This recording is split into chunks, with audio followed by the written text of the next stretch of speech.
terrorismo y de sus asociaciones y fundaciones en la deslegitimación ética, social y política del terrorismo por un lado y la promoción de valores democráticos, de valores de libertad, de justicia, de solidaridad y de tolerancia por otro lado. En tercer lugar, considero que el mantenimiento de la memoria y junto a ella el significado político de las víctimas del terrorismo es una labor en la que tiene que involucrarse el movimiento de víctimas.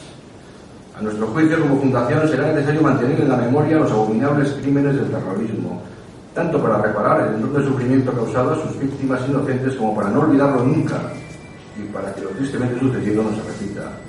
Tenemos derecho a una memoria colectiva que mantenga siempre vivo el recuerdo de tanta infamia, de tanta tragedia y de tanto sufrimiento causado. Y así consideramos imprescindible crear un espacio público institucional permanente que mantenga viva la memoria y el recuerdo de tantas víctimas y de tanto sufrimiento. Un centro institucional que sea escuela y museo, investigación e historia, acogida y respuesta, memorial permanente y delito contra el horror del terrorismo. Un centro que nuestra fundación está promoviendo desde hace también un tiempo, igual que pinchamos o exponeamos, no sé cómo decía, para este documento, que cuenta ya con el aval del Consejo de Participación de Víctimas, que en principio parece que también este gobierno está de acuerdo y que en un breve plazo de tiempo habrá una presentación en el Parlamento del futuro Centro de la Memoria. Yo lo dejo aquí, resumo y termino. El documento sobre el que hablamos es necesario, es importante, está conseguido desde la unanimidad, establece que la voz de las víctimas tenga que ser oída en el futuro y que cantos de sirena o situaciones de síndrome de Estocolmo con las que vivimos no tienen por qué echarnos para atrás, sino todo lo contrario. Hay una viejísima frase que dice que el que resiste vence. Lo que no podemos en este momento ante la situación, por muy difícil que sea, es rendirnos en absoluto, sino al revés, hacer que nuestra voz suene alta y fuerte. Y para ello tiene que estar unida y desde la racionalidad, desde el consenso y del respeto al Estado de Derecho. Muchas gracias.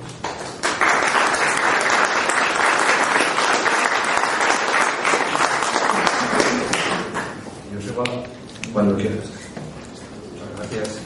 Buenos días a todos. La primera palabra de agradecimiento a Fernando Buesa por hacernos hueco en este tipo de jornadas que se celebran año tras año y las promovemos conjuntamente. Gracias también a los ponentes y a los que van a participar en la mesa redonda y a todos ustedes por estar hoy aquí con nosotros. Dos pequeñas referencias a algo que he ido escuchando de las palabras que me han precedido antes de iniciar mi esfuerzo por hilvanar 4 ideas de forma coherente. En primer lugar, me llama muchísimo la atención el que las víctimas del terrorismo, incluso en el documento, tengan que poner por escrito que ellos no pretenden hacer la política, sino que tienen que hacer a los órganos competentes, pero que sí tienen derecho a opinar. Están como pidiendo permiso para opinar sobre algo en estos tiempos en los que uno podría traer toneladas de comentarios en medios de comunicación, escritos y audiovisuales, acerca de lo bueno que es que los jóvenes de la Plaza del Sol quieran participar en política y condicionar la política real bajo el lema de democracia ya. Lo puede hacer cualquier asociación vecinal, puede impedir la construcción de una incineradora, de un tanatorio, de lo que sea, y a las víctimas del terrorismo se les obliga a pedir permiso para poder participar e influir en las decisiones políticas. Me resulta tremendamente llamativo. En segundo lugar, en relación a algo que ha dicho mi amigo Chus Loza, es cierto que son legales. Los que aprendimos el catecismo de pequeños, aprendimos que había 2 vías de salvación, la vía de la atrición y la vía de la contrición. Bueno, parece que en democracia hoy en día también existe una diferencia entre lo que es la legalidad y lo que es la legitimidad democrática. Lo que establecen las sentencias es la legalidad de un partido político. Nunca, jamás la legitimidad democrática plena. Y cuando nos quejamos, y se quejan casi todos los partidos políticos, de que se judicializa el debate político, luego cuando hay una sentencia se olvida de que el debate político tiene que seguir, para seguir preguntando si somos o no somos y en qué condiciones somos legítimamente democráticos. Creo que es uno de los grandes fallos que tenemos en este momento. Ya han hablado las sentencias y por lo tanto ya no hay nada que preguntar sobre la legitimidad democrática de ningún partido. Y creo que nos equivocamos de lleno. Bien, estamos aquí y lo dice alguien que nunca ha sido ni de izquierdas ni revolucionario, pero creo que estamos haciendo un pequeño acto revolucionario aquí, en estos días. Quizá haya sido bueno que nos hayan celebrado estas jornadas antes de las elecciones para no influenciar nada, pero estamos en pleno efecto de las elecciones celebradas en España, también en la Comunidad Autónoma Vasca, en Euskadi, y es un pequeño acto revolucionario. ¿Por qué? Porque creo que es un acto de resistencia. Vivimos un momento presente tremendamente arrollador. Nadie habla de las víctimas. Habla de pactos, de cómo van a quedar las instituciones, quién va a ganar, quién ha ganado, quién ha perdido, cómo estamos, si estamos solo en un comienzo nuevo, ilusionante, si ahora realmente nos acercamos a la normalización, como diré inmediatamente, nos hablan de que ha llegado el momento de la democracia plena. Las víctimas no existen. Es como si no hubiera existido. ETA tampoco existe, casi. Es como si no hubiera existido una historia de asesinato tras asesinato, una historia de miedo, de extorsión, de amenazas, de amedrentamiento. Todo eso ha desaparecido. Ahora estamos todos en una nube. Unos perdedores, otros ganadores, todos haciendo cálculos, pero la realidad de las víctimas ha quedado totalmente arrollada por un presente enorme. Dedicar unas jornadas a la memoria es un acto de resistencia. La memoria, esto los ponentes saben muchísimo más que yo, que es mate, la memoria es algo que obliga al presente a abrirse, a no cerrarse sobre sí mismo, a no ser una realidad definitiva. La memoria marca un referente hacia atrás, y porque marca ese referente hacia atrás lo puede marcar también hacia el futuro, y hace que el presente no sea algo que nos engulle. En realidad, decir esto hoy en día, en una cultura que solamente adora a un Dios que es el presente, aparece también en la Plaza del Sol, esa frase que dice democracia real ya. No mire usted, la democracia hoy es el resultado de lo que hicimos ayer, y la democracia mañana será el resultado de lo que hagamos hoy, pero no existe la democracia ya. El ya, es algo que caracteriza a los infantes, porque no lloran ni mamá. Pero los adultos caracterizan: hoy hago un esfuerzo para tener algo mañana, y hoy puedo hacer algo porque ayer hice algo. La memoria rompe el presente, admite otras posibilidades distintas a las realizadas en el presente, y por eso abre perspectivas de futuro, pero para eso necesitamos memoria del pasado. Desde esa apertura, la situación actual de estos días, me imagino que para la perspectiva de las víctimas, de las asociaciones de víctimas, tienen que ser unos días tremendamente dolorosos, porque es como una apisonadora. Yo creo que ha sido la propia Maite la que ha hablado de presente arrollador. Lo que está sucediendo todos estos días es como una apisonadora que se está tragando todo. Las víctimas que consiguieron hacerse visibles a través de un esfuerzo muy largo vuelven a ser invisibles, porque lo visible ¿qué es? Es Bildu. Lo visible hoy en los medios de comunicación en todas partes es Bildu, es lo que promete Bildu, lo que va a hacer Bildu, y en torno a Bildu lo que va a resultar en las instituciones vascas.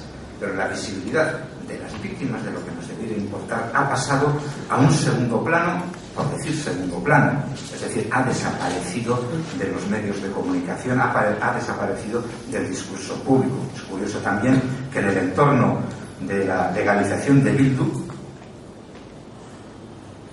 todo eran disquisiciones legales, nos convertimos todos en doctores en derecho penal y derecho, público y derecho constitucional, pero desde luego nadie dijo lo que significa ser ciudadano, lo que significa la memoria y el significado político de las víctimas. Fue un referente que estuvo totalmente desaparecido en todas esas situaciones. Por eso creo que lo que estamos haciendo hoy aquí es un acto de resistencia, como diría al final, espero, si no me extravío en el camino, resistencia a favor de la libertad, algo que no debiéramos olvidar nunca. Las memorias y la memoria de las víctimas del terrorismo no es algo que da satisfacción a los sentimientos de las víctimas familiares, no.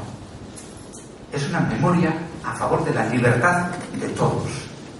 Ese es el sentido, y eso es lo que estamos olvidando en estos momentos.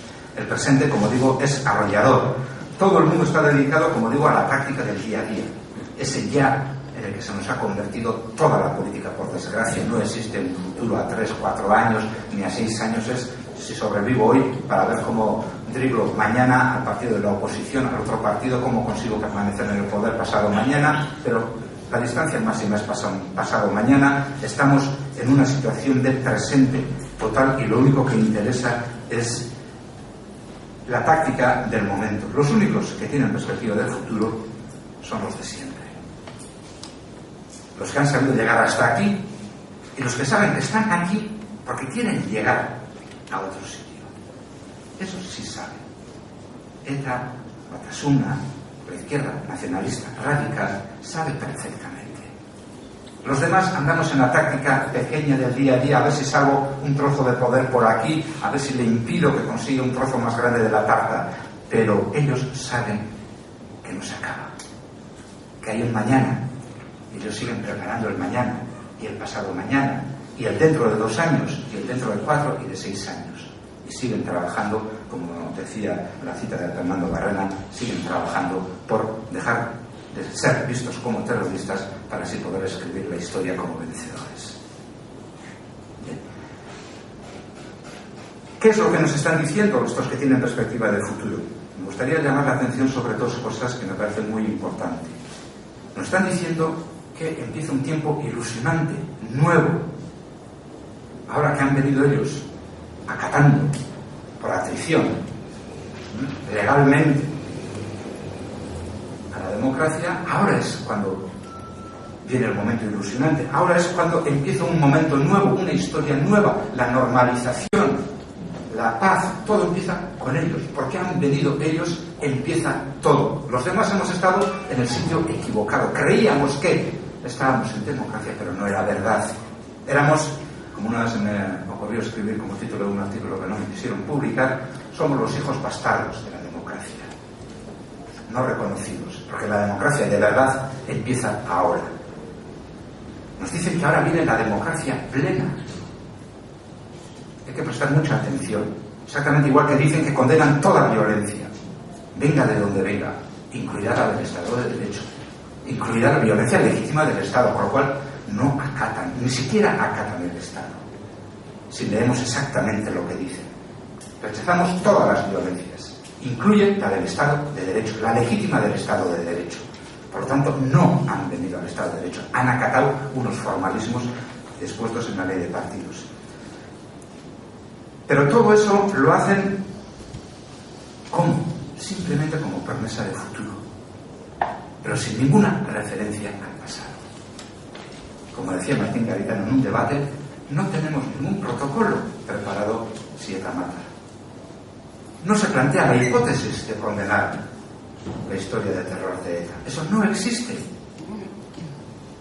Preparan un futuro, quieren que sea el futuro de todos nosotros, pero sin la referencia al pasado, rompiendo totalmente con el pasado, ocultando, negando todo ese pasado, no quieren ni verlo. Es un futuro sin pasado y por lo tanto es un futuro truncado. Es un futuro truncado. Es un futuro que no puede tener esperanza porque no se basa en el pasado.